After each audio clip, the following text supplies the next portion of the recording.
VFam, welcome back to another episode of the VFam sessions. My name is Mr. Messer, but you can call me Rob, and I am so honored to be in the presence of my favorite, your favorite entrepreneur, dad, amazing human, artist, 2026 Topps Chrome sketch artist, Mr. Ben Harbuck, but you may know him as iBenKind. Ben, thank you for coming back to the show.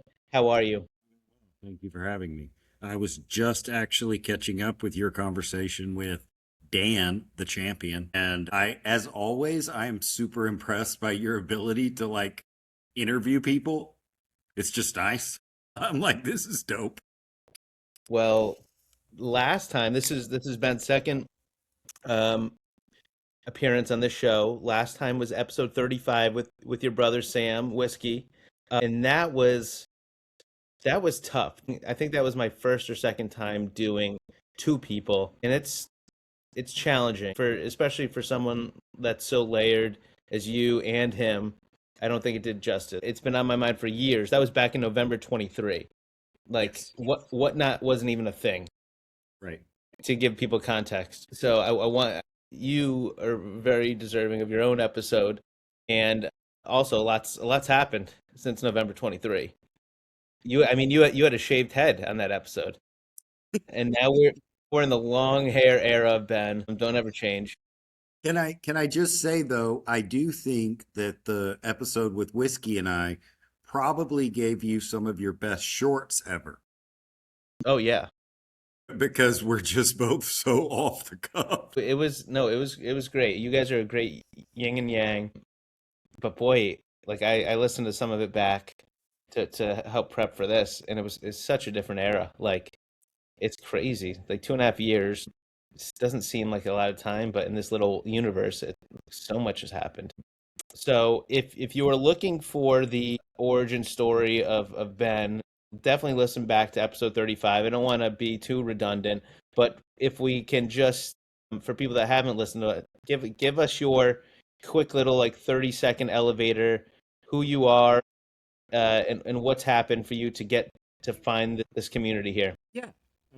So I am the oldest of eight kids. I was homeschooled, home churched.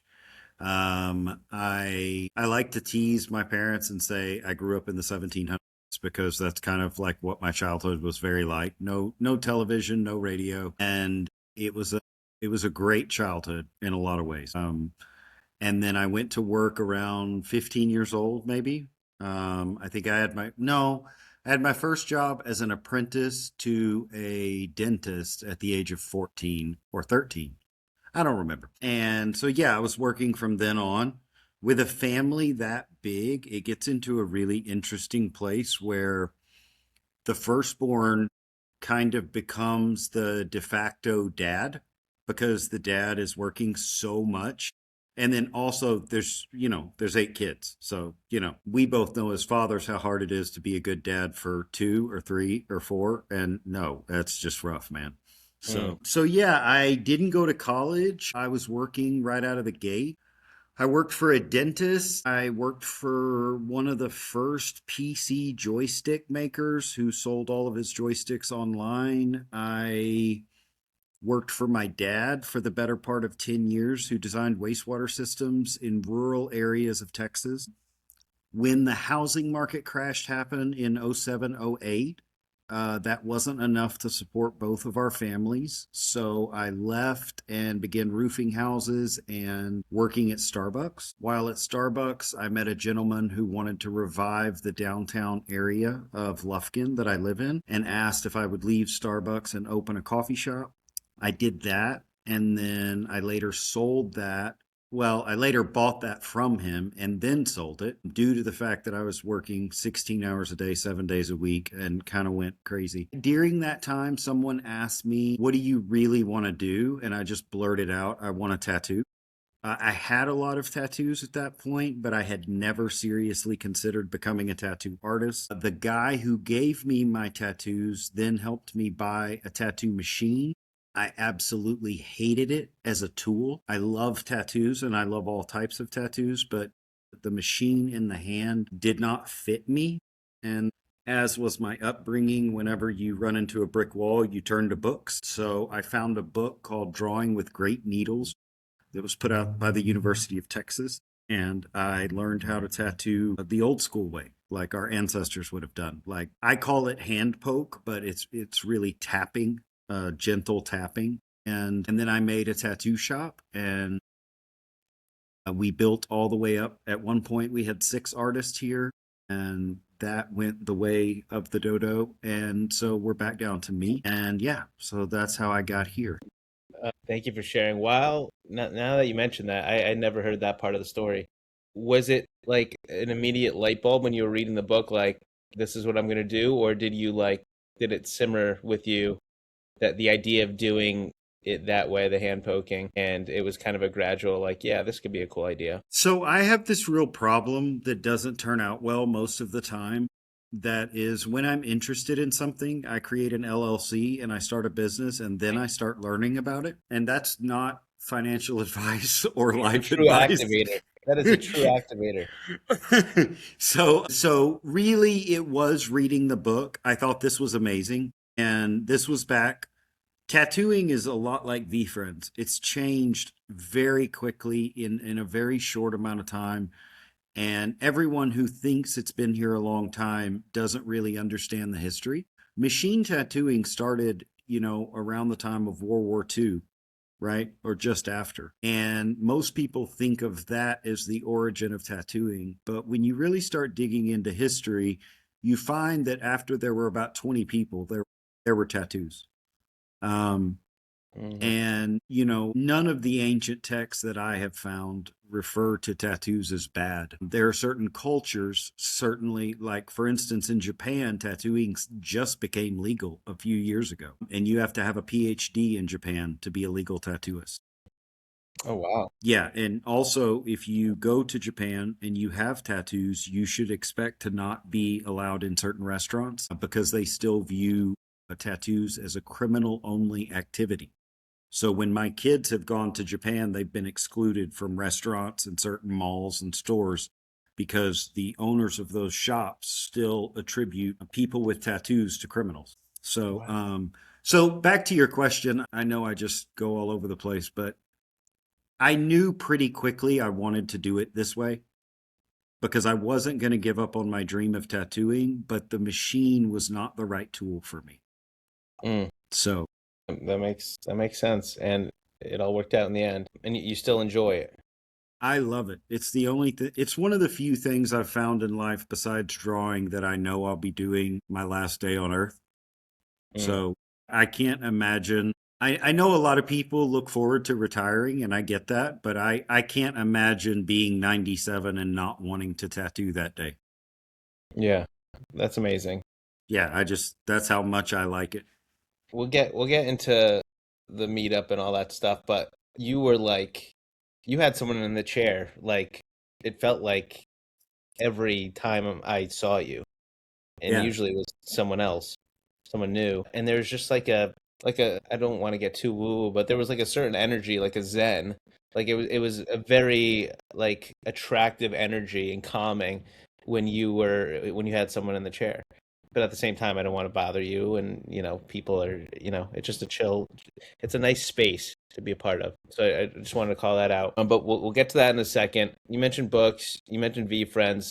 This isn't not planned, but it's such a powerful storm that's going on now, and something that was not even a thought last time we chatted about VeeFriends, but the comics.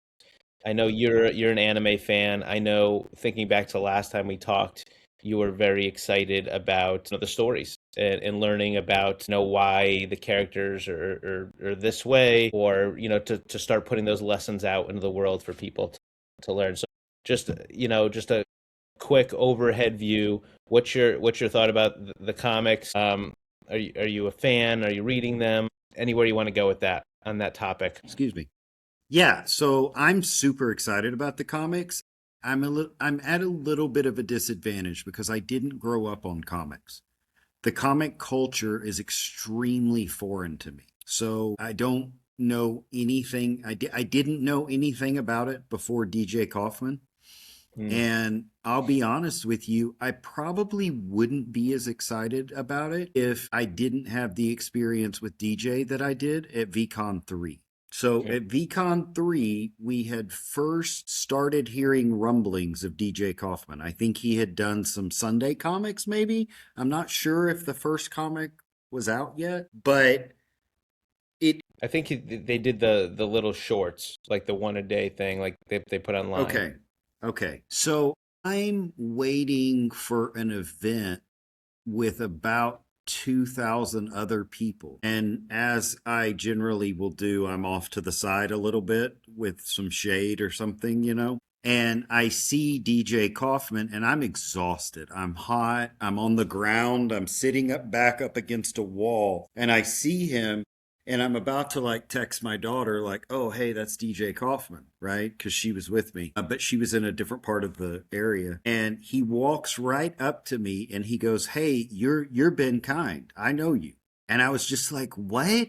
Like, who are you? Like, Mm. I don't, like, that doesn't make any. And so, like, I get up off the ground and I shake his hand and I stutter and I ask for a selfie with him. And I was astounded that someone of that stature knew who I was. The only time I've ever experienced that in another way is Gary. And Gary's just weird like that, you know? Yeah, he's a different cat. Yeah. But for Gary to find another dude that can do that, I'm just like, what are you? So that was really cool. That really made my day. It really made my VCon, quite frankly. But yeah, the I love the comics. I'm a big fan. I've only read up to like 8. I've Mm. got some pretty serious, you know, life stuff going on right now, and so I haven't put the time in yet. But it's not out of the stories not being good or the art not being good or anything like that. So far, I would say the ninja is my favorite just because of the similarities to anime or how much that one tends towards an anime style, a manga style. Right. Yeah. I do look forward to the stories either becoming manga because I have read manga. You know, I have read, and manga and graphic novels read a little more similarly than comic books do. So, yeah, I'm a big fan. Yeah. Amazing. Like you, I wasn't a reader much at all as a kid. So I bought some comics, but I just kind of looked at the pictures and threw them in a box under my bed. But it's an exciting access point.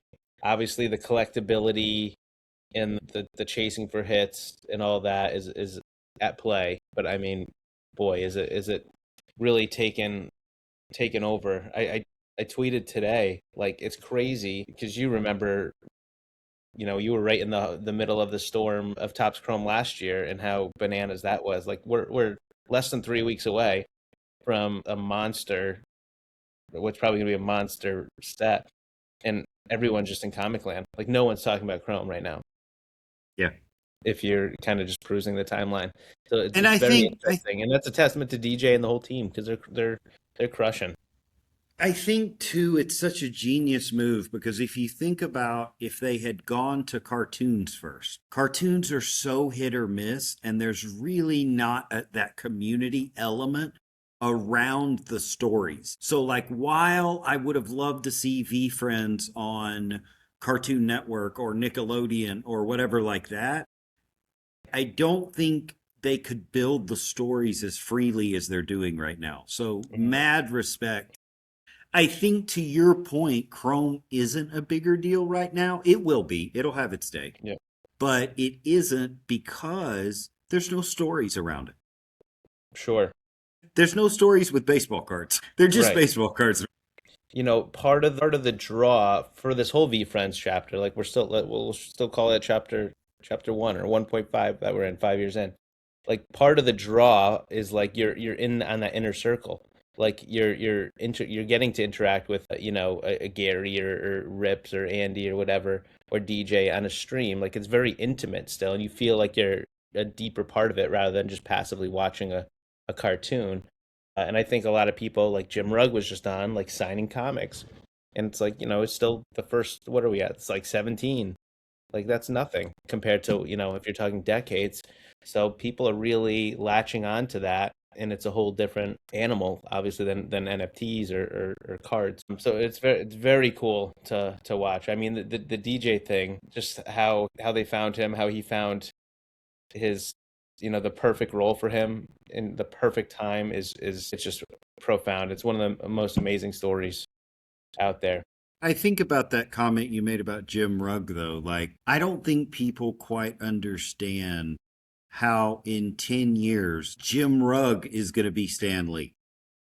Mm, Like DJ Kaufman is the Godfather, but like I don't think they realize yet that the access that they have is only because of how early we are. yeah, And very few people can say that in year 5. yeah, It's such a and I've had you've probably heard my rants about this before, but I get so upset when people on stream or on community night or even in real life events, they say, "Well, I just didn't know how the OG clique would treat me." And I always go, "You're OG, like you're here." yeah. Like we're like, okay, so I came in 15 minutes before you did. Like, what does that mean?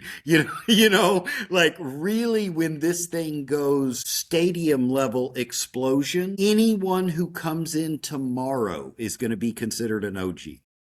Sure. And I want people to know that. Like that's the whole reason for the Texas meetup. That's the whole reason for us making such an effort to go to the national or go to VCon or go to some of these other events is that we're in the good old days. And if we don't take advantage of it, we're going to be looking back going, man, I remember talking to Chels, or I remember talking to Jimmy, or I remember talking to Dan, and it's going to be too late because it's unreachable now. Sure. Yeah, I've always kind of lived in that place, and the times I've gotten on my soapbox, I've kind of shouted that at people. Like it's just special.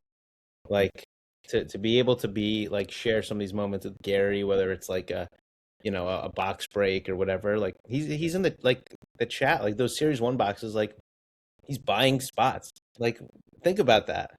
Yeah. Like imagine Walt Disney, like let's play it out as Disney, right? Imagine like doing all of these things with Walt Disney.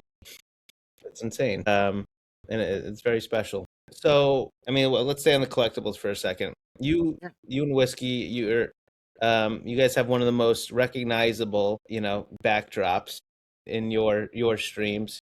Are you guys like, I know you guys did a lot of partnerships. Are you guys like, is that your thing together?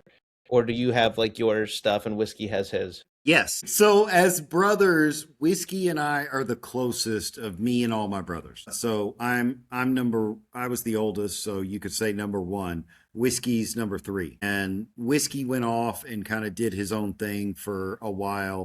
And then when he came back, we connected. I think because I had heard Gary say hire for what you're not good at. And I'm terrible with numbers. Whiskey, So yeah. part of my entrepreneurial journey has been in becoming aware of what I'm good at. And I like to tell people I'm really good from idea to 2 years generally. And the reason for that 0 to 2 years is that's all chaos. As soon as the chaos is over, I get really bored. Like I just can't. Like people are like, "We're making money now and we're successful," and I'm like, "So can I go west? Can we move this to space? Can we sell this? Like up on the rooftops? You know what I mean? Like, Yeah. and they're like, "Oh, we've got an 8 to 5," and I'm like, "Boring. I don't want to do this anymore."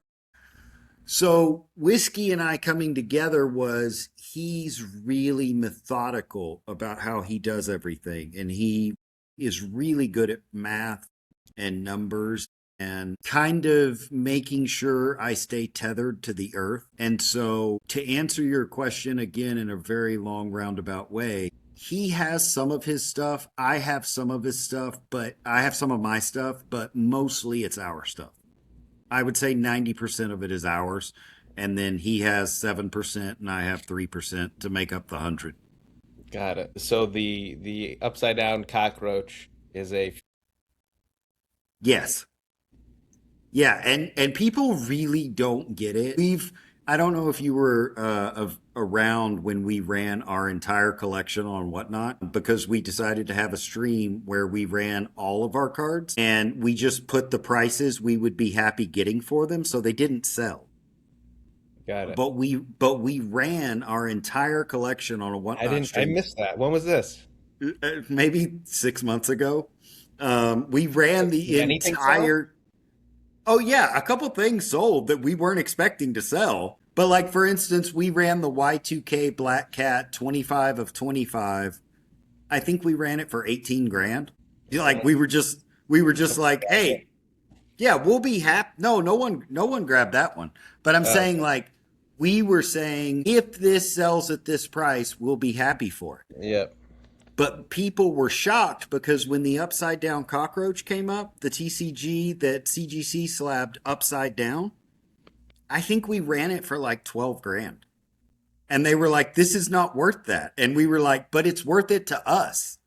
You said that was your favorite collectible. Yes, it's worth it to us. Like we Yeah. don't care. Like it doesn't. Was that the show that you drew on the VFam session shirt and it sold for over $100? I think so. Or it might have been. Yeah. That's No, that was amazing. why that was you That was sent so good. I was jealous. I saw it happen. You sent me a shirt. I drew on it, and then it sold for over $100. And I was like, "What is wrong with you people? I mean, they're Whoever not. owns it has an insane piece of early VeeFriends memorabilia, in my opinion, because I haven't drawn on that many shirts, much less yours." I I thought it was awesome. Okay, so you guys are mostly partners, Yeah, um, which made sense to me. I didn't I was never totally sure. I feel like I don't want this to come out wrong. I feel like you don't give a fuck like about the collectibles though. I feel like a lot of people are collectibles first, and like the community's a byproduct of that. Like I want to be here for a flip, but I feel like your heart is always like community first, and collectibles is like the byproduct or a backdrop of that. I That's only like got it. I only got into collectibles to get to the people. and that's like my total read on you, and I'm the same way. Like the stuff is cool, and like we're doing it, it brings us together, but like it's about the relationships, and that's what I mean. Like you obviously like you had some pretty hefty prices that you just shared. Like you obviously care, but I feel like you don't need it. Like if VeeFriends stopped putting out shit, I feel like you would still hang out. Yes, I'm only here for the people.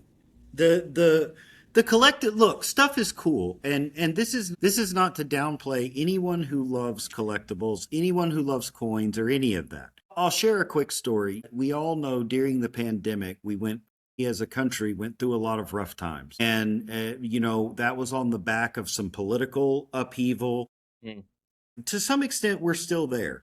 But I remember where there were riots in some of the cities in the United States, the defund the police thing. And Yeah. I had people calling me saying that they would bring weapons to defend my tattoo shop. And every one of them I asked to speak to them face to face. And they came and talked to me. And I said, hey, if you ever bring a weapon here, we will never be friends again. And the reason for that is all of this, we can replace it. We have insurance for that. No matter how much insurance I buy, I cannot replace people. So let me worry about my people and you stay safe. But we're not going to get into this silly game of like defending a CGC 10, ninja. We're not going to get into this silly game of like, you've built an amazing place. Yes, I have, and it can be rebuilt. It's just stuff, man. I don't want to become the least popular guy in VFriends, but I was astounded by that experience. And I also hate to bring up controversial topics, but like at the same time, the beauty of these things is that they bring us together. That's such an important message to echo. And it's like to your point, it's gotten less popular. I mean, Gary, to his credit, from the get has been saying, don't don't feel bad for selling. And this is more NFTs, right? Don't feel bad for selling. Don't buy anything you can't afford. So he's been consistent with that. But yeah, the stuff like a lot of people, this is goes way beyond VFriends. This is just our culture. Like ties so much of their self-worth into the shit, into the stuff. And Can I it's a tale as old as time. Like Citizen Kane, the list goes on and on and on. So enjoy the ride. I'm with you. Enjoy the yeah, people. I'm Enjoy the gonna ride. if you'll give me permission, can I go a little darker just briefly? You may have to You edit can this go as episode. light or as dark as you want. Okay. So I am currently going through bankruptcy. I am currently having to sell almost everything and having to start over again from zero. Hmm. When people found that out and they saw that I had to sell my Series 1 V friend, they were like, they thought I was out of VeeFriends. Rob, I have my urchin tattooed on my body. Yeah. I don't need an NFT, brother. If that's the cost of entry, I'm out. Because I have sold, and for the record, I wanted to be one of the people that could say to Gary Vaynerchuk, I bought this and I supported you from start to finish. The laws of the state of Texas do not allow me to keep that NFT during the legal thing that I'm going through right now. So I sold it because it's not who I am. Mm. Like I'm not, if that's the cost, again, if that's the cost, then I'm out. And I had to work with myself on that. Like I wanted to be the guy that in 50 years could look at Gary and shake his hand and say, I was always with you. But now I can't be that as far as NFT ownership straight through goes. But what I can do is shake his hand in 50 years and say, hey, I had some highs, I had some lows. I was always with you. But not because of a possession, not because of a token, not because of a non fungible token or a physical item or a key that unlocked a door for me. Nothing like that. No, no, no, no. That's not me, baby. Like it's tattooed on my body. Yeah. I know who I am. I know the actions and the effort. And to Gary's point, there is nothing as exciting as zero. Mm. I can honestly say I've never felt more motivated. I'm never working harder. I've never been more scared. But again, that's why I've been kind. Like I didn't name myself that because I'm such a great person. I touted that moniker because I have a really hard time being kind to myself. I have a really hard time not listening to the negative self talk that goes on in the background. And Gary was the one that started that when he said, you have those voices inside you. They're not your voices. And I remember thinking, you're crazy. You don't know me. That's absolutely me. That's my voice talking. Now I'm 10 years down the road listening to Gary and 6 years into therapy. And it has dawned on me that he's right. It's not my voice. It's just been in back here in the back so long that I thought it was mine. So the Ben Kind thing is to learn how to be kind to myself. So every time I log into social media, it's a reminder, oh man, you're listening to that negative voice again. You're listening to those thoughts that are going to downplay you. You're listening to that person who put you down 30 years ago. Mm. And so I don't know. I just, to me, it's like there's no better place to be than right here. And to go back to something you said earlier, when you were at the Texas meetup, you said you witnessed me tattooing. You witnessed the energy around that, and I would call that the present moment. Mm. Tattooing is one of the only things I've ever found that keeps me in that moment, but that's what I'm chasing. I can get another NFT. Like, trust me. Like, you know what I'm saying? Like, I know very well. I can build another tattoo shop. I can't replace those moments with my friends. All Saturday morning, I was drawing on kids who wanted tattoos but weren't old enough to get them. I don't know if anyone realized I could have made another 2 grand if I had just tattooed adults for those 6 hours. Like I could have made more money doing something else. Hmm. But I can't get back those moments where a 7 year old kid overcomes their fear to come talk to me, to ask for a certain drawing, a certain design, to explain to me why they like it, and then me get the opportunity to say, hey, it's okay to draw on yourself, but don't get tattoos until your mom and dad say it's okay. Don't do this because your friends peer pressure you. Don't, you know what I'm saying? And I wish more tattooists would take time to explain it, because it's not cool if you're doing it drunk in your friend's garage at 14. That's not cool, man. Mm. I apologize. I went on an 8 minute rant that No, literally was like a jackrabbit weaving through the first prairie. of all, you don't need to apologize.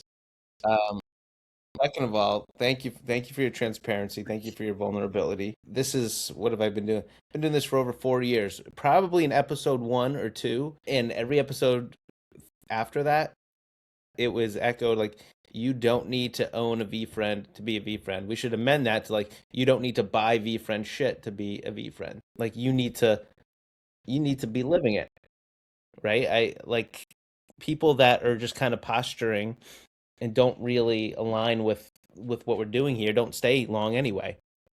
Like they'll come, they'll scam someone, and then they'll be out eventually, or they'll come and like they'll get bored and they'll move on. But the people that are here for the ride are here for the ride, whether you have zero or you have a big bag, and there's nothing wrong with either.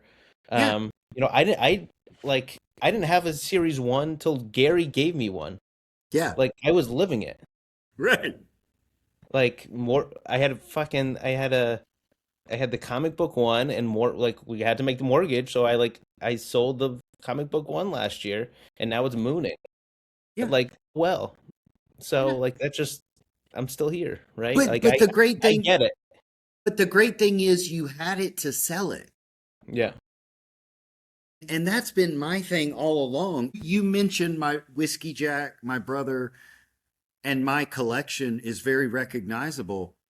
Dude, we mooned too early. We at one point had over 800 cards grading with CGC. I If remember. if if I could have all those back right now, yeah, I'd have a fortune. But we went through the valley. But to some extent, that's what puts us on that's the foundation that the community is on today. So if you're only looking in terms of financial results, I guess you could say that our collection was a failure. But I would argue if you're looking at relationships built and the cornerstones of VeeFriends being laid in the dirt brick by brick, as Andy likes to say, we're a part of that. Whiskey Jack and iBenKind have a brick in there, man. Like, You have I would put you down for more than one or two bricks. yeah, and that brings such a big smile to my face. I'm going to go ahead and unless you're going to take it a different direction, the first Texas meetup, I was literally going there. 20 people. The second Texas meetup, 58 people. The third Texas meetup was freaking insane. It's like Over 100. 130 people. Yeah, like what were we doing? That's exactly where I was going next. Let's go to the origin of the Texas meetup. Bring Unfortunately, bring we bring me the moment where you and Sam were like, "Hey, we should bring people to middle of nowhere, Lufkin." yeah. So was that 2024? Yes, that would have been number one. When was VCon? The last VCon was that? That was August 24, and your meetup was what, March? Okay. So my answer is it must have been that we wanted to hold a TCG tournament. We wanted to hang out. We missed everybody. We had been doing this thing online, Fanatics, whatnot, Twitch, on streams, and we just missed everybody. And we wanted to get everybody together and host a TCG tournament. And, we were hoping, I think, to get a few more than we did, but Whiskey and I have put on a lot of events together. So back when we owned the coffee shop, I had this crazy idea to bring all the bands that were playing in Austin for South by Southwest, to bring them over to Lufkin and have them play in our coffee shop that held 68 people. What most people don't know is, unless you're a headliner, you don't get paid at South by Southwest. So I reached out to literally 5,000 bands that are performing at South by Southwest and said, hey, I'll pay you $600. I'll put you up for the night in a hotel at my cost, and I'll feed you 2 meals plus coffee if you'll come play at my coffee shop. So I got to meet a lot of and Whiskey helped me plan this, because the first time I did it, we lost a lot of money. The second time we did it, we only lost a little money. And the third time we broke even. We never made money, because by then I was like getting in touch with bands like Hawthorne Heights, like Oh wow. big name Yeah, bands, and they were coming and playing in my coffee shop, like their tour bus pulling up outside going like, that's where awesome. are we? So, so Whiskey and I have done events before, and we both really like doing it because we both like our life, we both like our family, we both like where we live. And so our idea is, why don't we just invite all the people we love to do what we do every day with us? And so the hardest part of putting on a Texas meetup is everybody wants to know what the itinerary is. And now that you've been to one, you understand why we fight back so hard against that, because there can't be an itinerary. If there's an itinerary, then the magic doesn't happen. You have Mhm. to have like breakfast, lunch, a tournament or a cornhole game or a live stream, and then supper, and then the real tournament, and that's about it. That's you, Yeah, you can't do anything else. you can't overpack it. No, you guys had it down, and I can only speak. I can't speak firsthand except for the last year, but it was amazing. Literally to go in the middle of nowhere, Lufkin, Texas. I someone I was talking to someone who lived in Houston. He's originally from the UK, so like everything is just with an accent, which just makes it better. But he lived in Houston for 10 years, and I was like, I'm going to Texas next week. And he's like, oh, where are you going? I was like, Lufkin. And he said, Lufkin? Why are you going to Lufkin? And I was like, well, how much time do you have? So you go in the middle of nowhere, but that's the best part. Like, I don't think it would work if it was somewhere else. Like, you I guys have we the perfect setup, and you're there. Once you're there, you're there. Yeah. And that, like you said, that's where all the magic is. That's where all the people are. And So go ahead.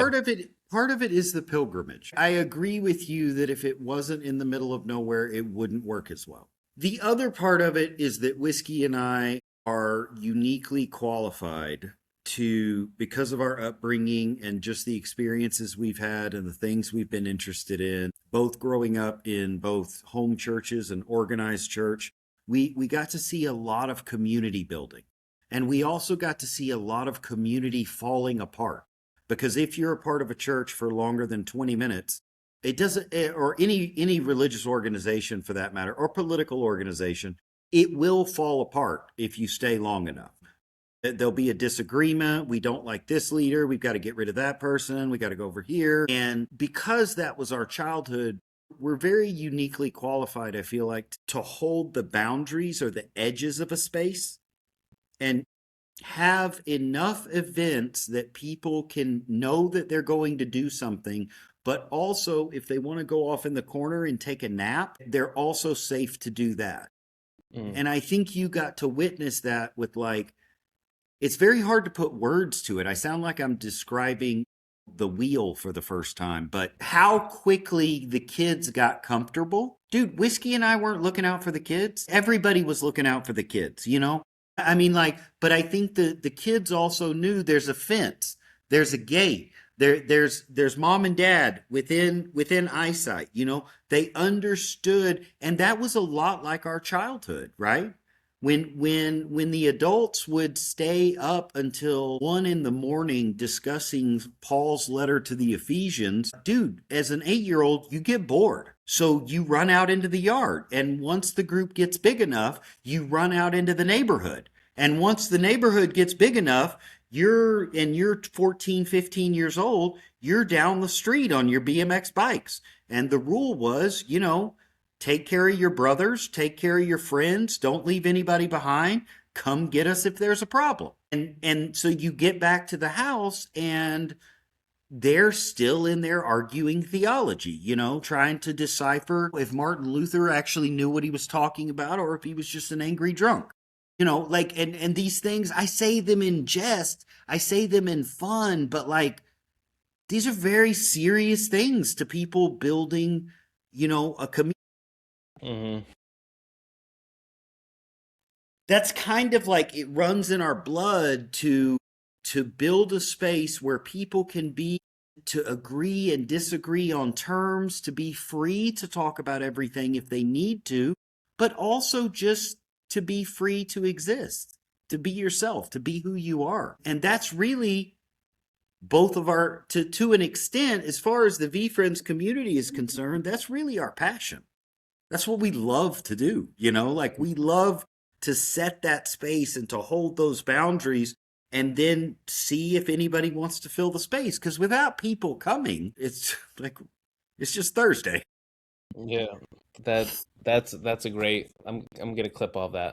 That was a great riff right there. Yeah, and the one thing I will say, typically a 3 day event, by day three, and I know I'm not alone with this. It's like, all right, like I'm ready. Like, what time's the flight? Like, I'm ready. I'm ready to get back. I'm ready to get home. Mhm.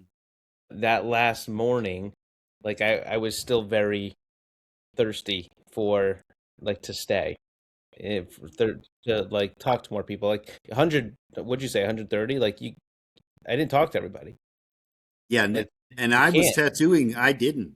I I don't feel think I so talked to bad. you. I think I said we exchanged pleasantries, I think. But like, you know what I mean? So there's that. There's, you know, the quantifiable factor, but just the sense of community and just the vibes. Like it was all there. So hats off to you guys. Official TCG tournament. You're the only event actually to host an official VFriends TCG and a IRL TVL tournament. So congratulations. We'll get you a plaque. I see a little space above your head there. There's room. The little plaque. I would love it. That's incredible. So yeah, I mean, like this is official VFriends.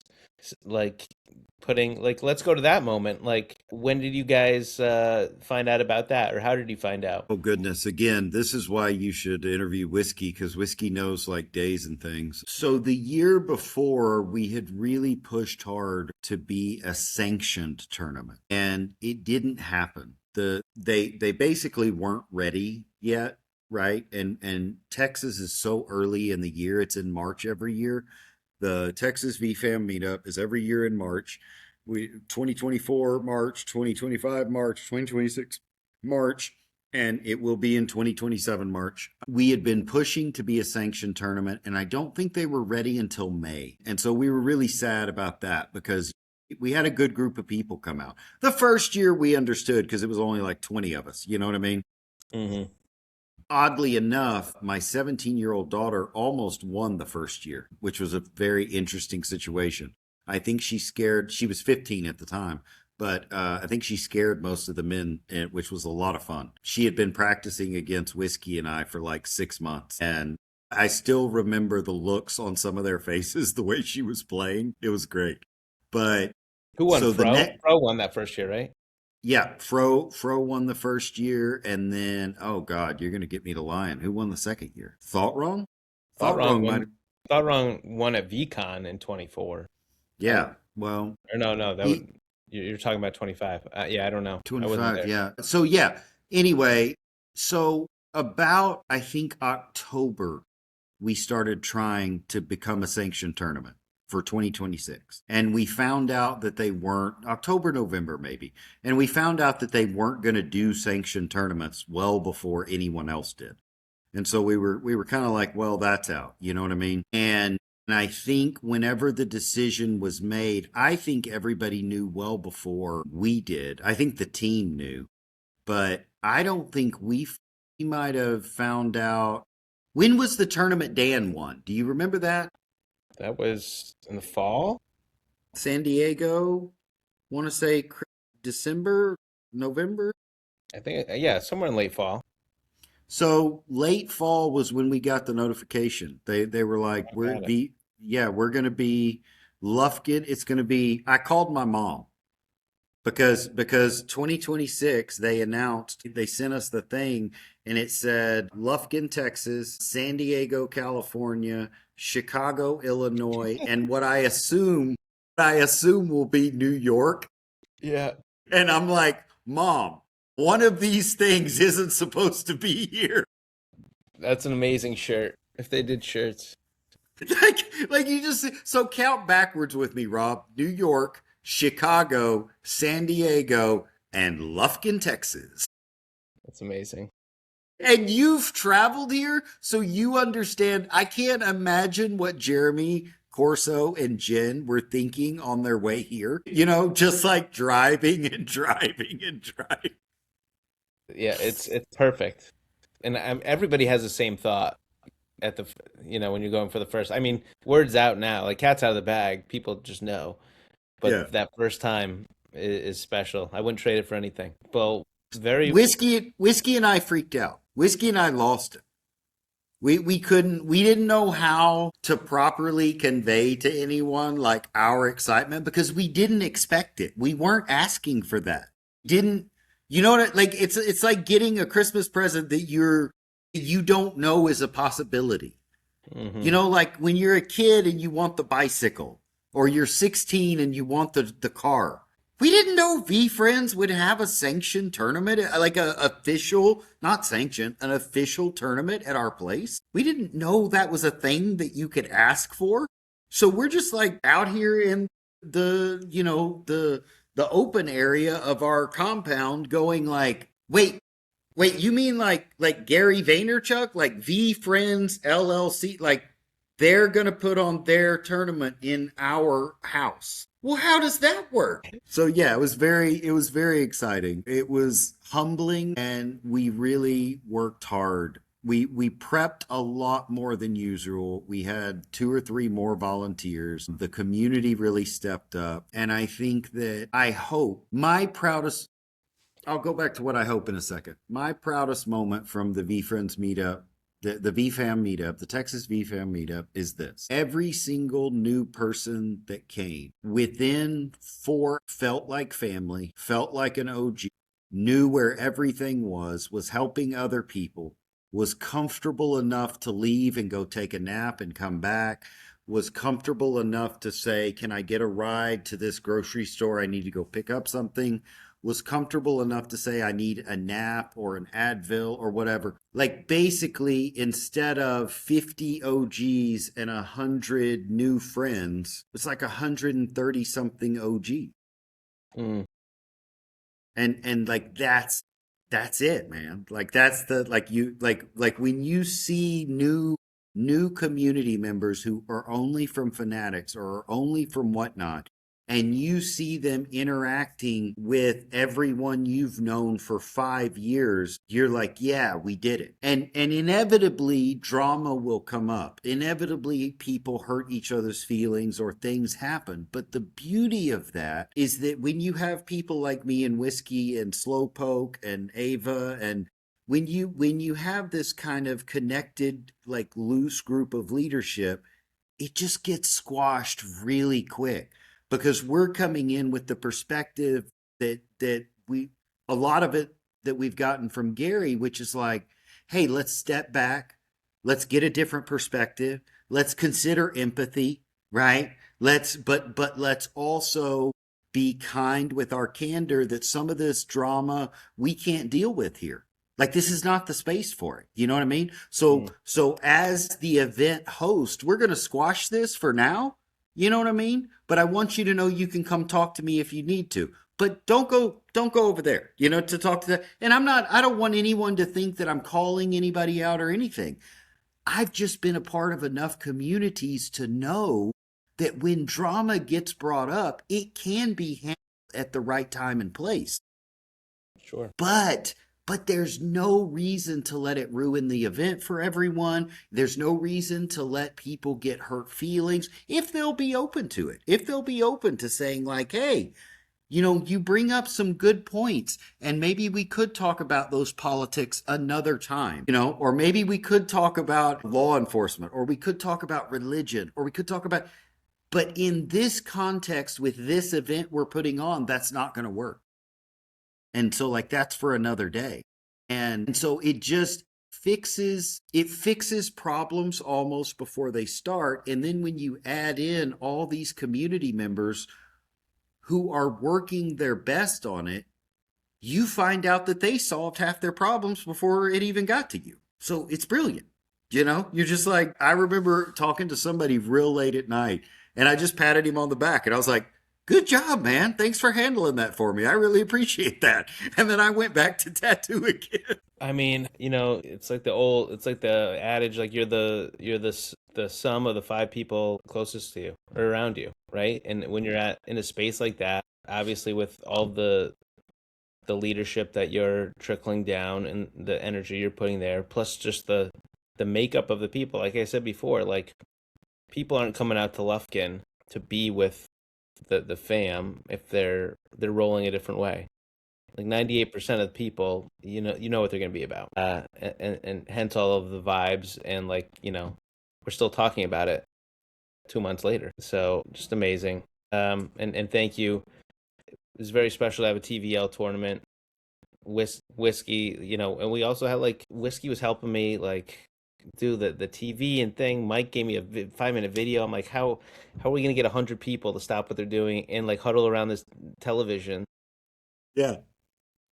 And then it went off, and it was so special too. I'm so happy that you and Mike worked all that out, and like that it went the way it did, that Whiskey was able to do it, like that everybody was able to come in.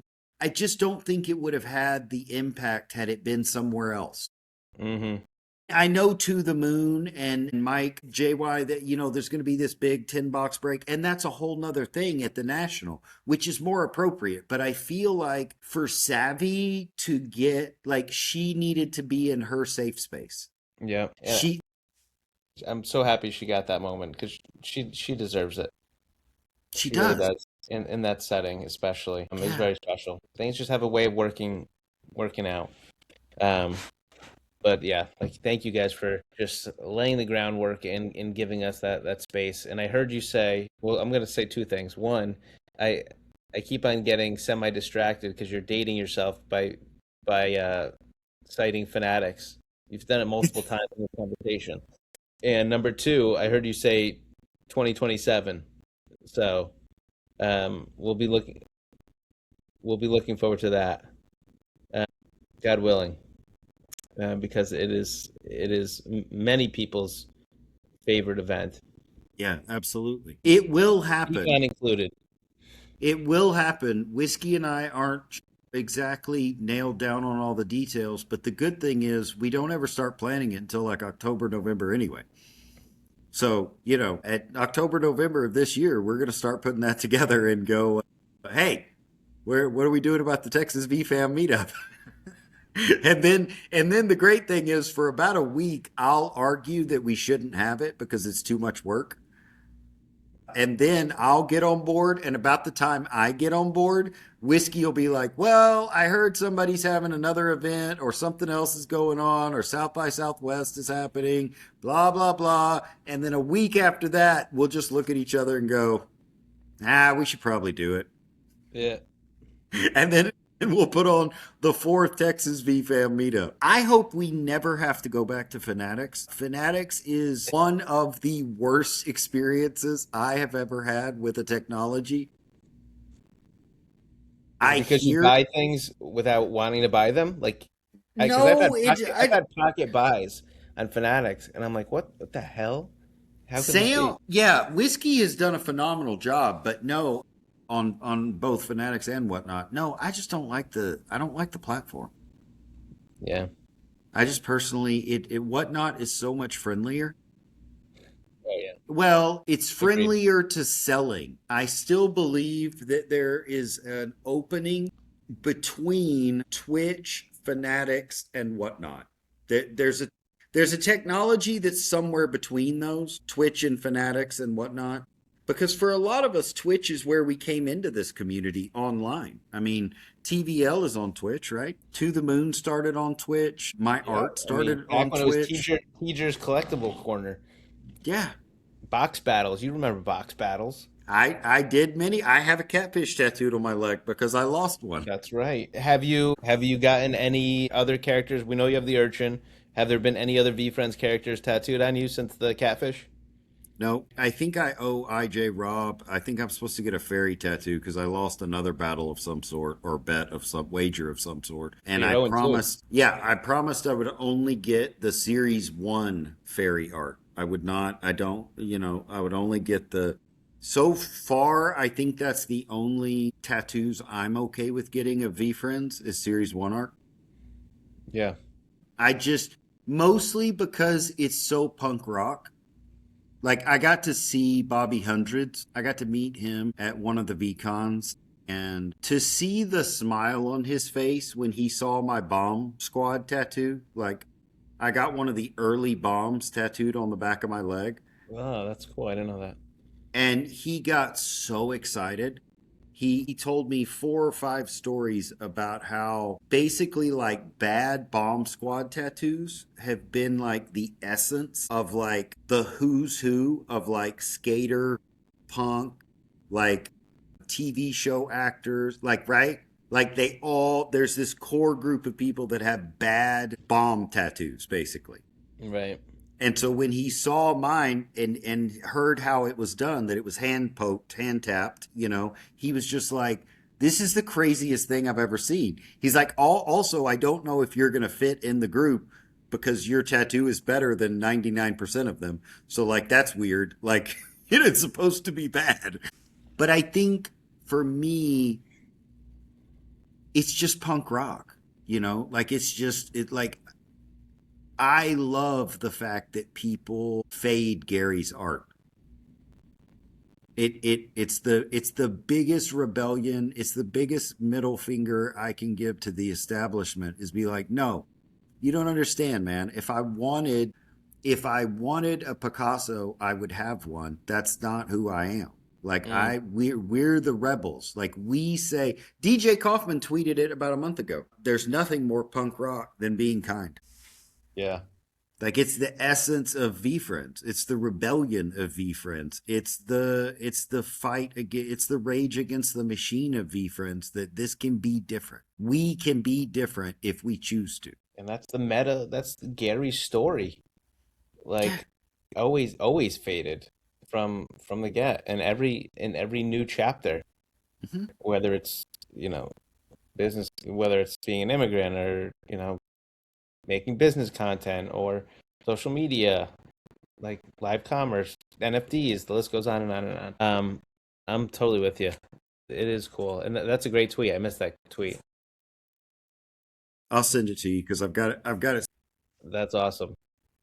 Anyway, I wanna pivot over to Topps Chrome, and I know we're a few weeks away. We're doing this on May 21st, 2026. About 3 weeks away from Topps Chrome 26, but I want to go back to Topps Chrome 25, which was a real moment in on the timeline of stuff going bananas. But I was so, I mean, as your friend, and because I know you guys, I was so happy, and the people that were around know that this was a thing. I was so happy that Texas got their boxes first, and Whiskey, live from the Lufkin offices, was the first to stream Topps Chrome.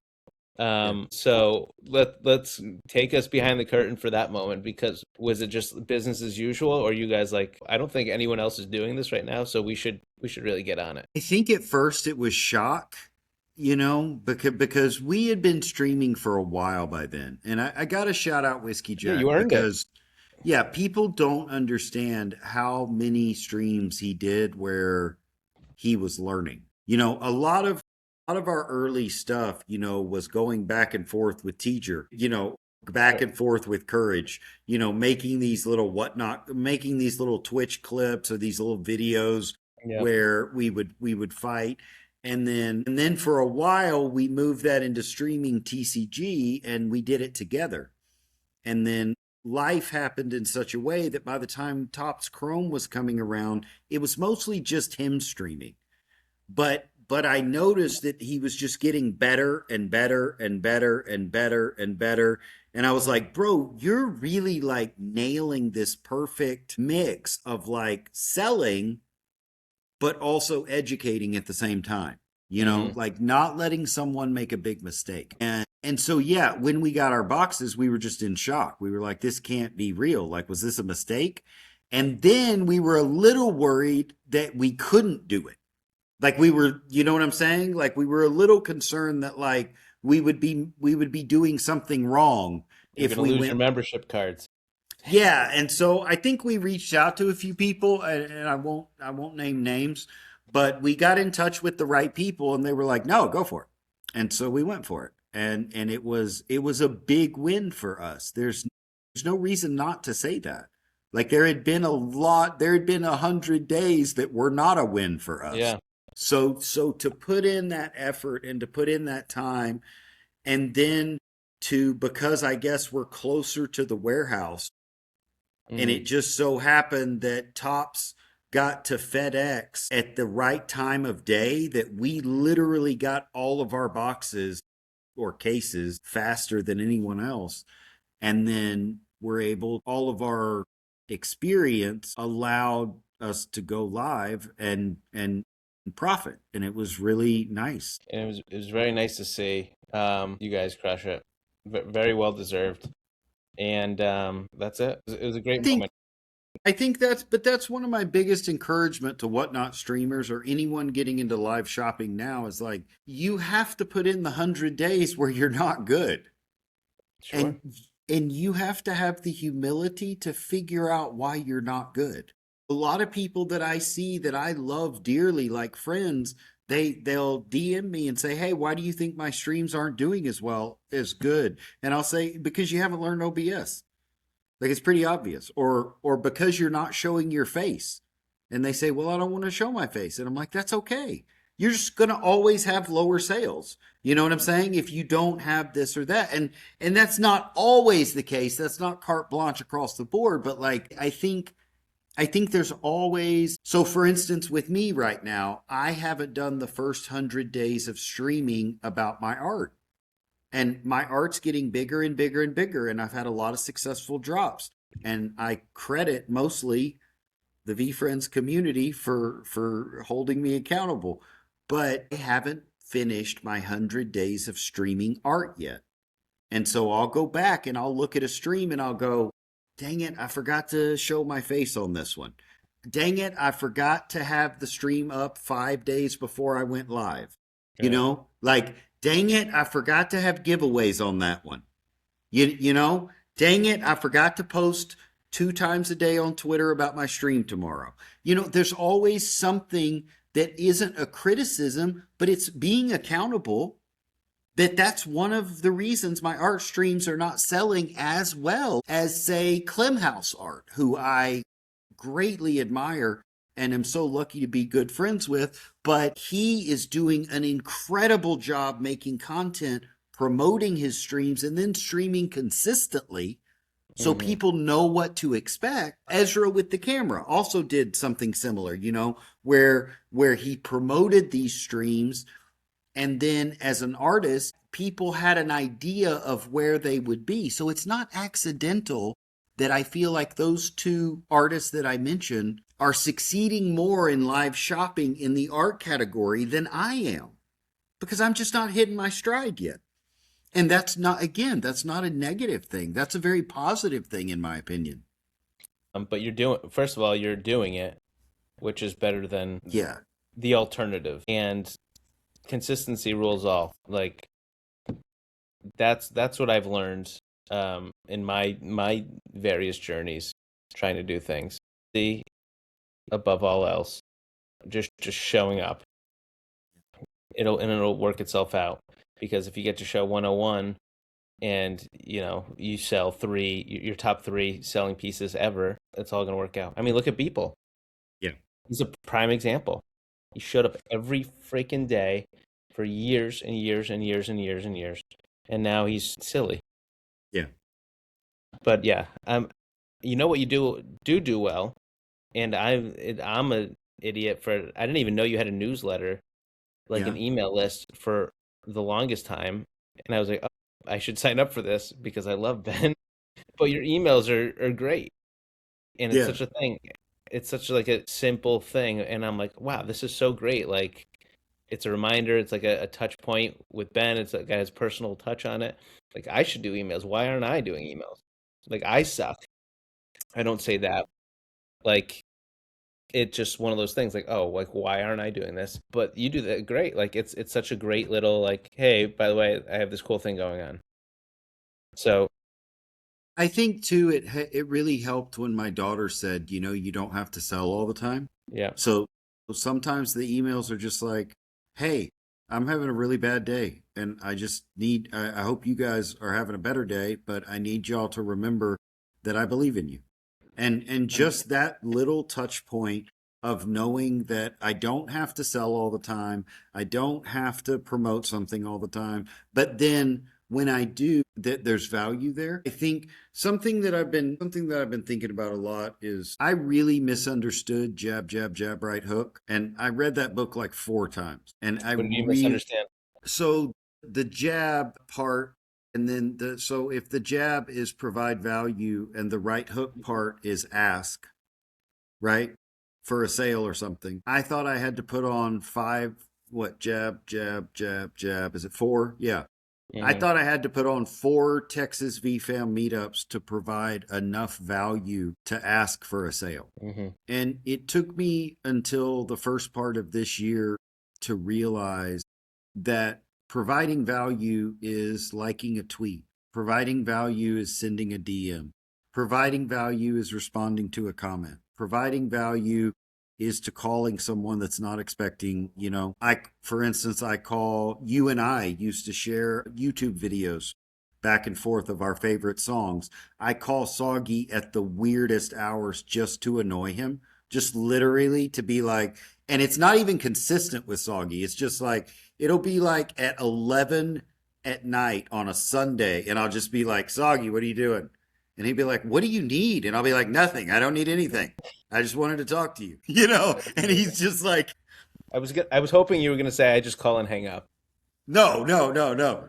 But so I didn't understand that to an extent, all the little things I was doing were all the jabs, and that I was in a position to be okay to ask, hey, I have this painting for sale if anyone is interested. And I kept waiting. I think I kept waiting for years and years for the opportunity to believe that I had provided enough value to ask back. Mm. And maybe I'm still misunderstanding it, but I think that really opened up my eyes. I think of so many people, too many to name now, in the community that came to me and were like, "Hey, you haven't sold anything in 6 months. What are you doing? Are you not making art anymore?" And I was like, "Yeah, I just haven't brought enough value yet." And they would be like, "That's insane. What are you talking about? You were on my stream last night. You sent me a DM yesterday. You sent me an email last week. You sent these extra cards when a new community member came in. If you've made art, sell it. It's okay. Like, you're not, you know what I mean?" It's okay to ask, and I'm the work. We're going to the same community group with help on this. Like, believe me, I'm terrible at asking. It's a real process to get to that place. But I don't know why I feel like I'm qualified to give you advice. Like, it's okay to ask. Yeah. Like, it's not. It's a normal thing. It's a normal everyday thing. People ask you for shit all the time. Yeah. People ask And me for and shit all yeah, no, and the time. Okay, like sometimes I can and sometimes I can't. right. But it's also okay for me to say, "Oh wow, I have this thing. Would you like to buy one?" And if the answer is no, that's okay. It's not a big deal. No, I'm not mad about it. You have to put in the work, I think, too, to learn how to sell. You know, there's really an art form to painting and an art form to tattoos and an art form to drawing, and there's an art form to selling. I would work on a live stream. Yeah? I love selling. It's selling on live stream. I know I rarely do it, Yeah. so this may not make sense to people, but it's one of my favorite things to do. Like Really? I'll sell anything on a live stream. Yeah. That fascinates me because I don't know if I've ever seen you sell anything. I had a TCG run gearing up for TVL. Like Okay. I have like hot streaks.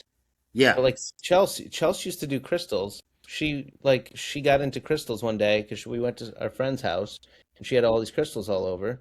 Yeah. And she's like, "Oh, I want some of these." And then she started like researching the price, and she's like, "I wonder how much is wholesale if I we buy more." And then she ended up selling crystals as a business. And then I would go and do like a segment where I didn't know quartz from, you know, whatever. And I just like started describing it in like first grade terms, and people loved it. And then Yeah. I started to do my own crystal shows, not knowing anything. And it was one of my favorite things to do. And it was a huge That's hit. incredible. It was called Rob's Hour, yeah. So anywho, like yeah, that VeeFriends cards, whatever. I was selling VHS tapes.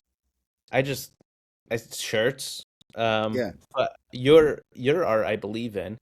And I would love to do that. Let's set up a stream. Yeah, let's do it. In Um, between, I'm sure we can find a weekend between now and the next Texas meetup where we're both not already booked. yes. I would if you would do me the honor, I would love that. That would be super Yeah. fun. Anywho, so speaking of asking, VeeFriends asked you this year for their 2020 to be a sketch artist, Yes. which in my opinion was long overdue. Take me to that moment because that must have been a cool honor for you. It was incredible. It was also incredible because I don't know if I would have responded well to it before. So while a lot of members of the community thought I should have been in the first year, I don't know if I was confident enough in my art at Mm, that time to feel as good about it as I do now. And so, yeah, I don't know if I can say this, but I guess if I get in trouble, I get in trouble. Jeremy called me and it was the first video phone request I've ever had. People don't like video call me, and I have an Android, and like it's never happened before. And so like I look at my phone and I have like it's ringing, but it's like a video request, and I'm like, this doesn't make any sense. And what so I is like hit, and it's like Jeremy, and I'm like, hey, is something wrong? Like, why are you calling me? And my hair.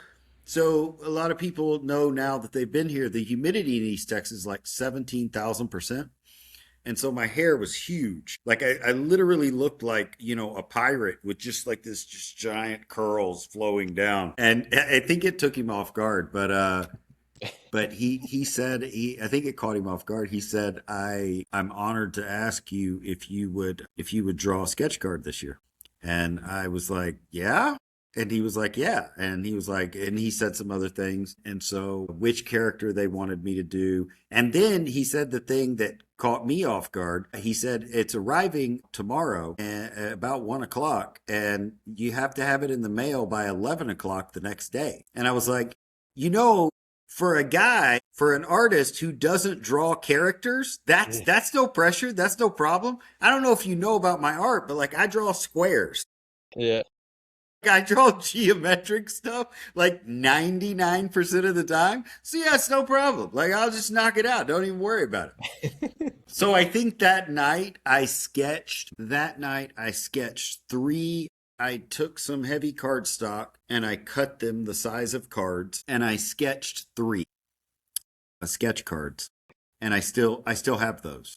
I plan on selling them once Topps Chrome is out because I have sketch Nice. one, I have sketch two, and I have sketch three. And by that point, I was in a really bad mood and I was thinking, I'm not going to be able to do this. I can't draw characters. I've learned enough about myself to know that I need at that point to eat a good meal and to sleep. And so I did that. I ate a good meal and I went to bed. And the next morning I woke up. I came into Black Spot and I turned on all the lights and I turned my light on and I set my camera up and I hit record and I pulled the card out and I drew it and I knocked it out of the fucking park. And in my opinion, it is the best sketch card in Topps Chrome, and it is absolutely the best urchin sketch that's ever been done. There is Let's no go. better urchin, and that includes Gary's that I have tattooed on me. My sketch is better. I love that. I love that. And I believe it. And I hope to pull it. It's so fire, like you don't understand. Like I was so stoked when I finished it. I was just like, I think I even said to the camera because I was recording, I was like, and that's how you do it. And I just plopped the card on the table and walked outside and was like, "Oh." Let's go. So was this when you say you did three, were those three different concepts or three different iterations of the same, They were like what three you different wrote? yeah, they were Okay. three different iterations of the same thing. So So you you got to basically, I wore it down to a simplified. I wore it down to a concept that I could feel good about, and that's really how a lot of my art is. Is that a lot of times, a lot of times it will just start out with a sketch on a napkin, Mhm. and then I put it on grid paper. And then I put a tracing paper on top of that and I sketch out a scene. And then I throw that scene away. And then I realize the problem is the grid paper. And so then I start over with another grid paper and I build it better. And then I put tracing paper on top and then I sketch it again. And I'm like, okay, this is the direction. And then I go on heavy cardstock.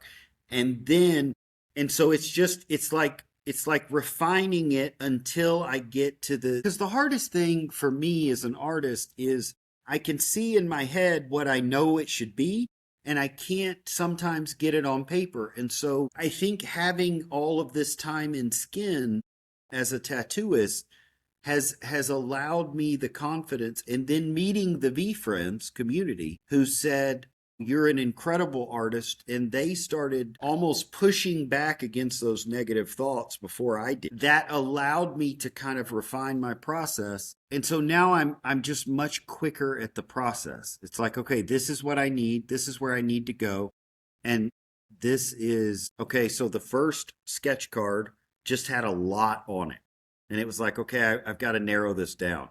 And the second one, I thinned it up and I made some changes. And the third one, I did it. The third one is almost identical to the Topps Chrome sketch card, but I added a background and it didn't work. Like it didn't work at all. Like as soon as I finished it, I'm just like, no. Even though, and so when I did the sketch card, it's literally just the sketch of the character, nothing else.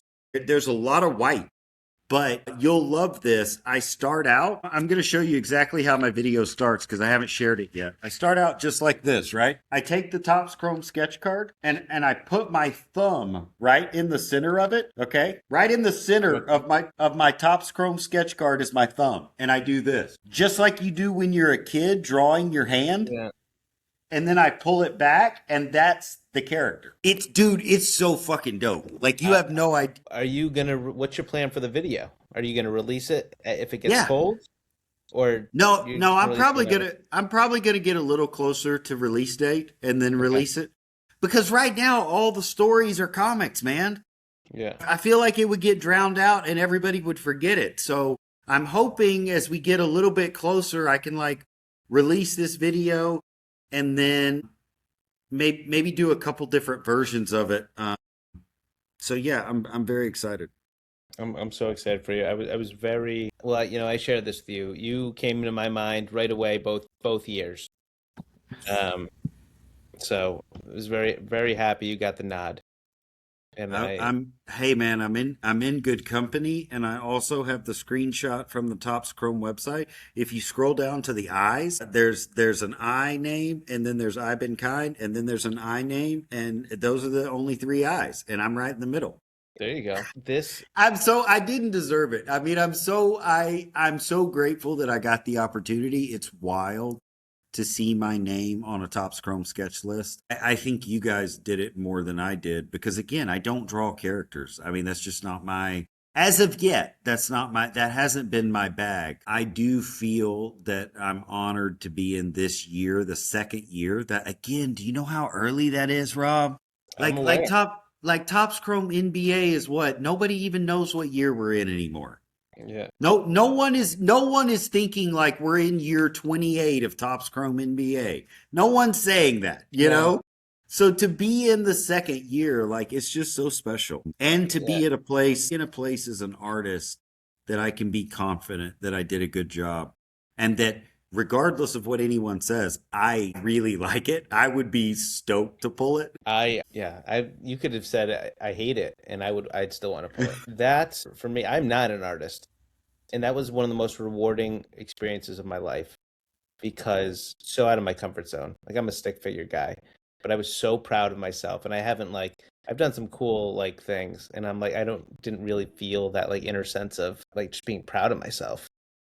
Like people told me, but I didn't feel it. But when I did that, I was like I get the art thing now. Like I get why people do that. Like day in, day out. Just that feeling of like I made that. And I want to go on the record because I'm so grateful that you're giving me this opportunity to go on the record. I don't want my sketch card. Mm, The highest honor for me would be seeing someone else collect it. I totally understand you or To the Moon or Courage or anyone else that's been a sketch card artist like wanting to collect that, right? But for me, I'm just backwards, I guess. Like the highest thing for me as an artist is knowing that the art is out in the world being viewed. hmm I don't think there's a, Does that make sense? it Like makes a someone has it. it makes a ton of sense. And I feel I don't know how I feel. I don't I'm with you, but I'd also like it as well. Like Yeah, I right. don't think there's a wrong way to do it. It's going back to Right. the art collectibles things. Like it's okay to flex all of your shit, but it's Right. okay to not give a fuck either. Like Yeah. do Yeah, absolutely do you. And most of the time, it's incredible. It's awesome.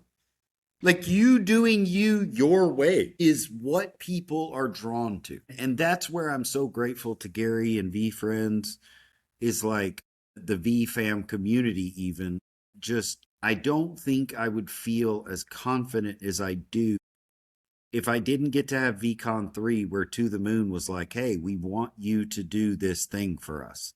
We mm, want you to have a signing at our booth." And me go, "This is a terrible idea. This is never going to work." I called Tom two different times. Tom will back me up on this and said, "This is the dumbest idea you've ever had." Like there might be seven people. And then the day of VCon 3 at To the Moon's booth, Tom and Jay and everybody there's like 60 people in line. And like my daughter can attest to this. I did really great for 3 hours. And then I left and had a cigarette and cried for half an hour because I didn't think anybody was going to show up. And I don't mean like I knew my friends would show up, but I have photos of people that you and I have only met since VCon 3 who are now dear friends. Their time in that line was the first time I saw them. that's Like they're like, dude, very there's a special. picture of Ann Bag, like 12 people back. I didn't even know her name. Like that's wild to me. Like, you know what I'm saying? Like she was back there in line and I didn't know a face to a person yet, a name, you know? She was just a PFP before that. And so that's to me that's what you do, that's what TVL does, that's what all the different streamers do in their own way. But it's like when once you can put a real face to a PFP, then it's everything. Different. Yeah. I forgot, yeah, I forgot about the whole VCon era. I got so wrapped up in the meetup. That was like the alpha event. I totally forgot. I mean, that to the moon scene was something special. People didn't leave that area Right. like ever. Yeah. Like that was home base Yeah. for the crew. And Fanat. I don't know how many you sold, but I we got one late because that's how we roll.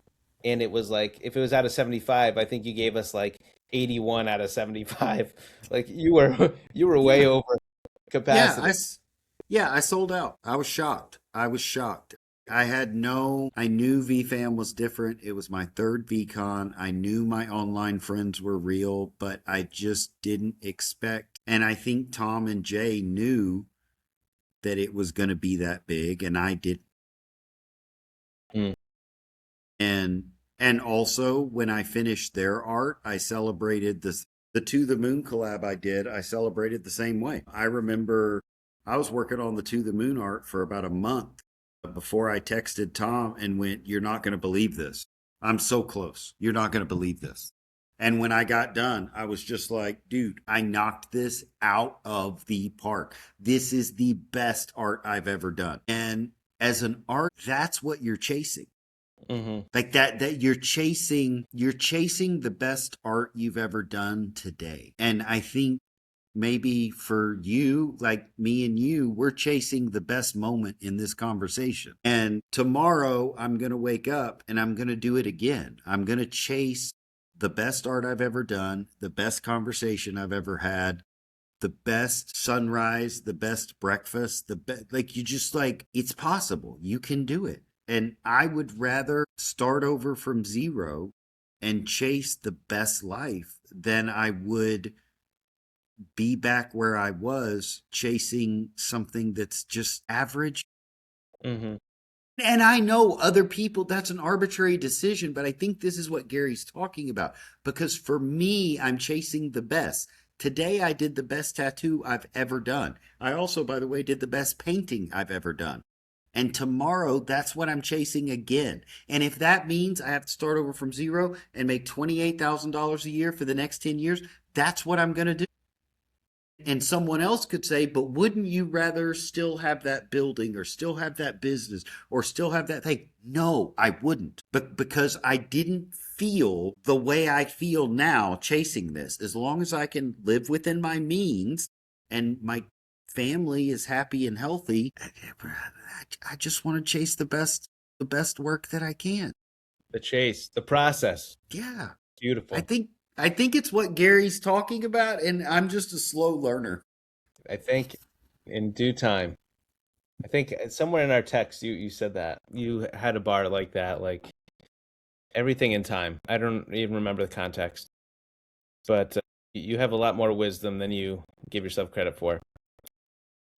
You Thank know, to tie a bow on the VCon thing and the whole to the moon thing, wanted to shout something out for any for if you're still listening to this point, and this has been a fantastic conversation. If you're still listening, just to give you a sense of what you can accomplish, because and you're kind of alluding to this, but I'm just gonna throw the dart right at it. Like it being in this community is like the safest place you can do anything. Like take a risk, like start the business, start a new learn a new skill, and like publicly get feedback.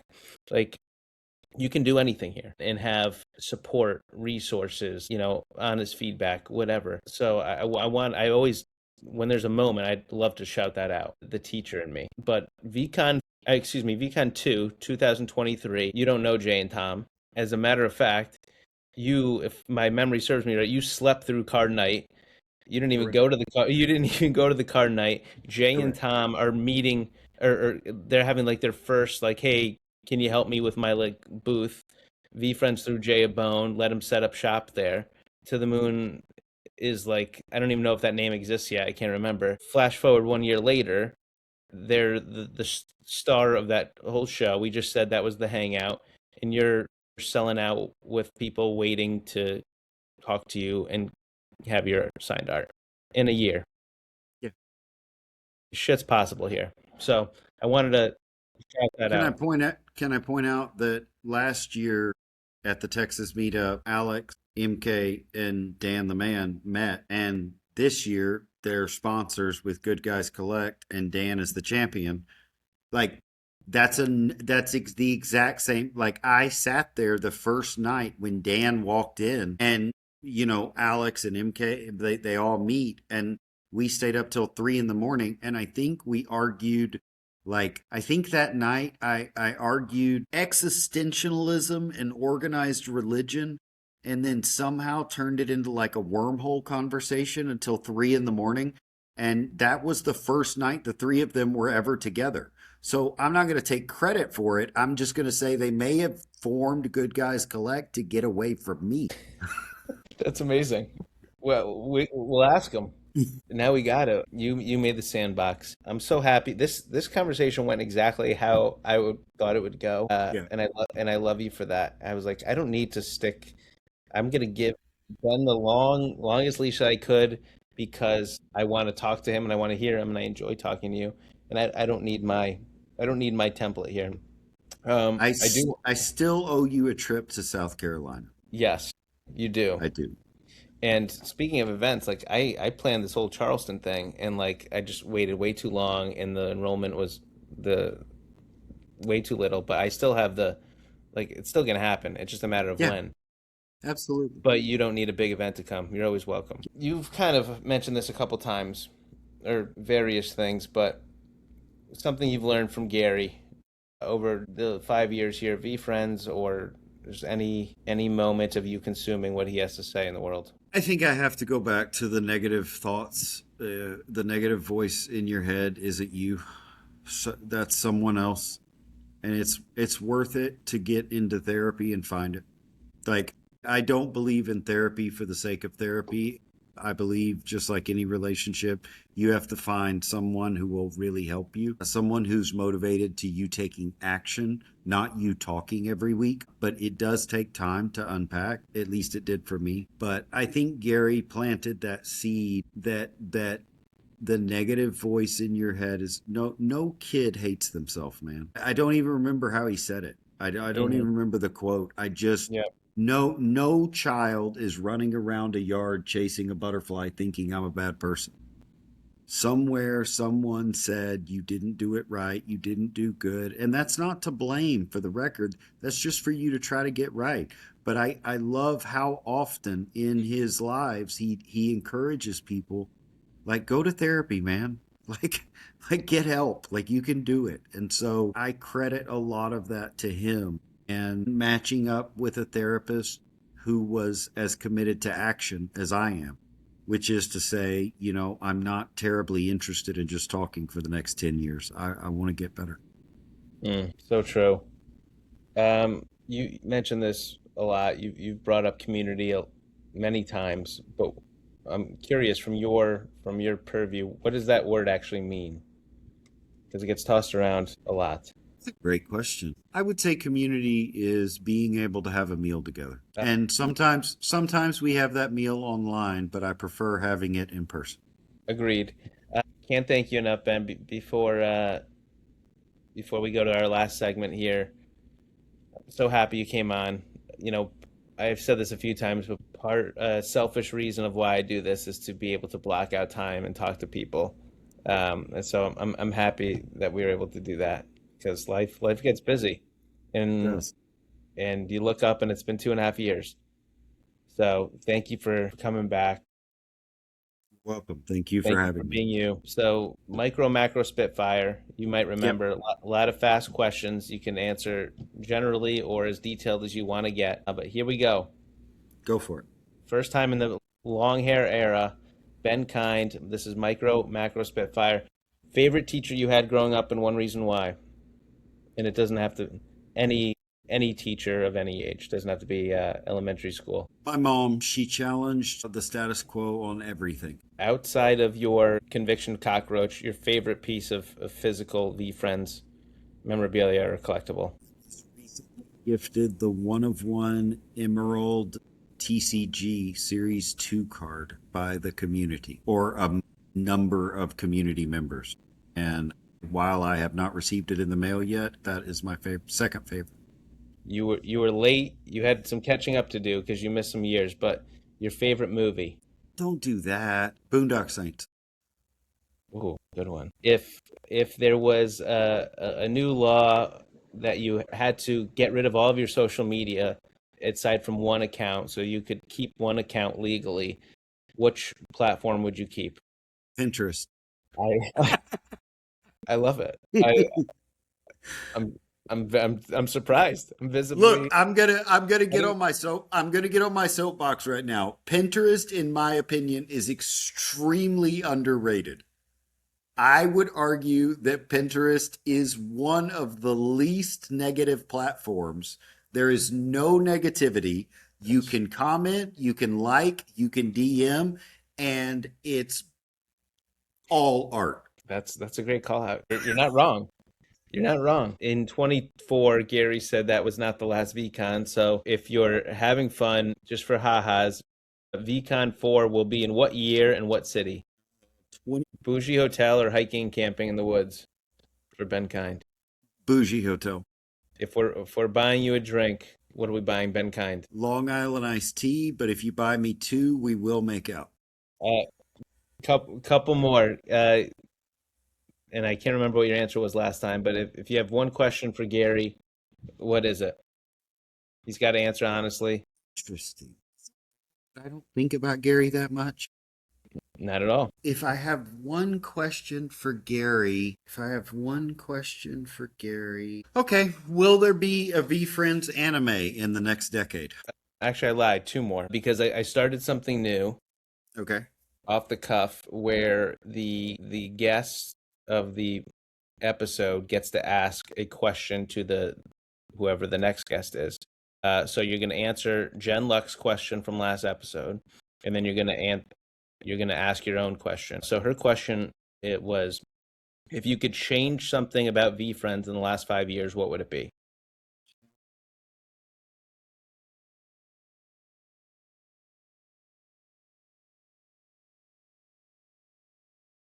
I might be paraphrasing a little, but that's the gist of it. Say a consistent VeeFriends podcast or stream at a consistent time, at minimum once a month, same time, same characters. I think what the world needs right now is oh god, I'm going to completely space on his name, but I can see his face. Peter Jennings. Hmm. So the genius of Peter Jennings was not the time period that he lived through or his political views or his religious views or his background. The genius of Peter Jennings was his consistency. If you read about the man, he read up to 5 books at the same time. I believe he read 5 new books every month up until the day he died. He was the face that we as a society could see and trust. And even though I was young, I remember thinking, I'm going to Fort Worth this summer to see my grandparents, and I'm going to get to watch the news with my grandpa and see that guy I like again. Mm. And I think VeeFriends could really, while they've tried, and while I know Gary is like all over the place, and I love that about him, and I love that about VeeFriends, I think VeeFriends needs a consistent hitter that's going to be there from now until when? Third weekend of every month, 6 o'clock Saturday night, we see someone. That's what I think. I think that would have helped the last 5 years. Great answer. For the record, I am not consistent, so it cannot be me. Like, I'm chaos personified. There's as good a chance that I will be in the woods chasing a butterfly later, so I cannot be that guy. But like, I think there are people who are good at that, and we have to turn that part of it over to them. Mm. The consistent people. It's a big word. And lastly, whoever it is, a question that you'd like to pose for the next guest. I would like to know what song lyric changed your life, from what band, what song, and when you heard it first. It's great. That's good stuff. Can I answer even though it's not going to Yeah, stay of in? course. Ask yourself. So I'm working on a new piece of art right now, and I'm calling it Learn to Play. And in let me make sure I get the year right on this. In, I believe, 96, but so in New York at Chelsea Studios, 8/12/1997, the Counting Crows recorded Live Across a Wire, in which they did a new version of Mr. Jones.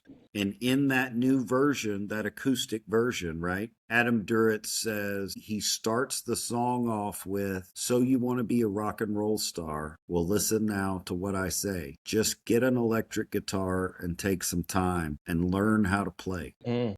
And I've never, there may be better song lyrics, there may be more, but like that's what I'm working with right now, is that learn how to.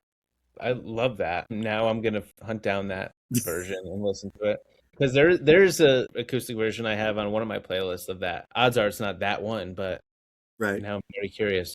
That's fantastic. That was your favorite concert too that you said. Yeah. In Crows. Yeah. Austin, San Antonio. San Antonio singing in the rain with 20,000 other people. Start tearing the old man down, run past the heather and down to the old road, start turning the grain into the ground, roll the old man over. Omaha. Mm. The song title is Omaha. It's such a fantastic album. It really is, and yeah, and you and I could do another 4 hours on music. I loved the part of Jen Luck's episode where she said her favorite concert was Bruce Springsteen. I was just like, yes, let's go. I mean, she's a Jersey girl. It tracks. It does. I love asking when I'm out in the wild. One of my favorite questions to ask people is their favorite concert. You learn a Okay. lot about people Yeah. by not only what they answer, but how they answer it. Yeah. Just in that one question. Yeah. Ben, I feel if you asked me, I thought this was 40 minutes. This is it's been 2 hours. And I I'm love you for sorry. that. Stop apologizing. This is everything I thought it could be and more. Can I just say one more thing? VeeFriends has gone through ups and downs since day one, and I was there since Mint. We're in this for the long haul, and we have to give ourselves the grace to be in this for the long haul. People come and go, but seeing you and Chels and Finn in Texas, like that, it's the highlight of my year. Even though I didn't get to talk to you guys very much, Chels getting to meet my mom like is one of the highlights of, and they barely spoke, but like my parents coming up here and someone in the community acting like they were important, there's no better feeling. Mm. And you and Chels made that happen. And so it's not just the TVL, it's not just the VFam leagues. I think we're going to see all of us take time away and come back. We're going to see all of us be all in and be less in. We're going to see all of us go through life changes and phases. But we have to give ourselves grace to be in this for the long haul. And so I'm grateful to you for having me again. It means more to me than you know. And I'm grateful that you came to Texas this year. And I don't know, man. Let's just keep doing this. Well, let's do it. Thank you for it. Felt like home. So thank you for creating that space. And I can't wait to return. And thank you for coming back. Thank you for everything you do for everyone because there's no one I know, and I talk to a lot of people, no one I know has anything but a soft spot for BenKind. So I'm excited. I'm excited for your new chapter. I'm excited for everything you have coming to you, my friend. So thank you. Love you long time. And yeah, to the next 5, 10, 55 years. Awesome. Thank you, Rob.